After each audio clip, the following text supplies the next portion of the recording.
வணக்கம். என் பேர் குட்டியாண்டி. அப்பா பேர் செல்வராஜ்.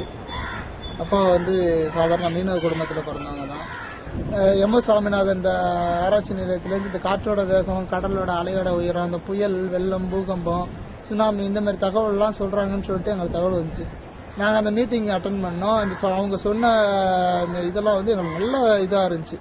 ஏன்னா நாங்கள் கடலை சார்ந்தவங்க தானே, கடலுக்கு போகிறதுனால எங்களுக்கு நல்லா யூஸ்ஃபுல்லாக இருந்துச்சு.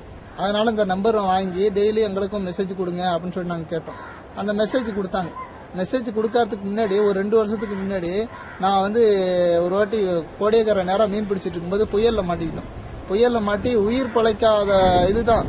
என்னால் கரை திரும்ப வர முடியல, நாகூருக்கு வர முடியல.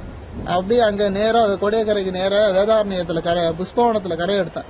புஷ்பவனத்தில் கரை எடுத்து 2 நாள் அங்கேயே தங்கியிருந்து தெரிஞ்சவங்க வீட்டில் சாப்பிட்டுக்கிட்டு புயல் முடிஞ்சுதான் வீட்டுக்கு வந்தோம். அந்த மாதிரி சூழ்நிலாம் இருந்துச்சு.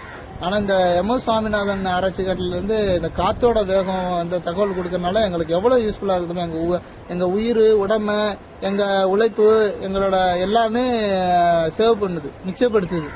காசு எல்லாத்தையும் மிச்சப்படுத்துது. ஏன்னா ஒரு தடவை கடலுக்கு போனாலே கிட்டத்தட்ட எங்களுக்கு 2000 செலவாகும்.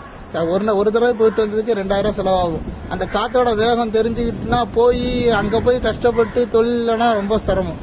இங்கேயே காத்தோட வேகம் தெரிஞ்சுன்னா அந்த தொழிலுக்கு போக மாட்டோம். ஏன்னா மறுநாள் சம்பாரிச்சுக்கலாம்னு சொல்லிட்டு போக மாட்டோம். 1 வருஷத்துக்கு முன்னாடி சுனாமி வரப்போதும் ஒரு சின்ன பரவலி. அதுக்கப்புறம் எம்.எஸ். சாமிநாதன் தெரிஞ்சு எனக்கு இந்த இது வந்துச்சு, மெசேஜ் வந்துச்சு. நான் அப்புறம் மக்களுக்கு விழிப்புணர்வு ஏற்படுத்தினேன். தண்ணி நீரோட்டமெல்லாம் மாறிடுச்சு. எனக்கு ஆராய்ச்சி நிலையத்திலேருந்து எனக்கு ஃபோன் தகவல் வந்துச்சு. அதனால யாரும் பயப்பட வேணாம் அப்படின்னு சொல்லிட்டு எங்கள் மக்களுக்கு எல்லாத்துக்குமே நான் விழிப்புணர்வு ஏற்படுத்தி யாரும் பயப்பட வேணாம் அப்படிங்கிற தகவலாம் சொன்னோம். அது நல்ல விஷயம்.